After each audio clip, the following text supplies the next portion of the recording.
后来乡亲啊，继续来看这个轻度风台白鹭往咱台湾的方向一直划过来，气象局已经来发布着风台警报。东半部为下晡开始，雨就一阵一阵，沿岸风雨会愈来愈大。往回绿岛甲南势的交通船下晡已经停驶。花莲的渔场业者嘛，赶紧去固定这个渔网啊。封滨不敌住报道，一透早嘛封起来。啊，那宜兰的三星仓因为已经收成，目前也是正常来供货。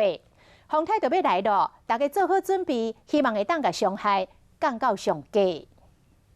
风台要来啊！气象局已经发布海上陆上风台警报，离岛交通轮宣布为今日下晡起到25停开，再起总共加开14班的船往回绿岛甲南势。原本是下午4点的船，对，就提早好几个小时。是关民生物资里面啊？对，绿岛的。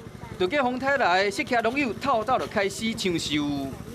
食水食伤济嘛是会落果吼。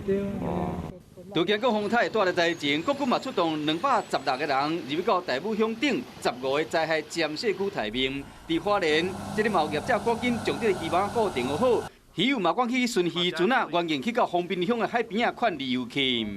就尽量就是登山作息都不要，还有危险都注意。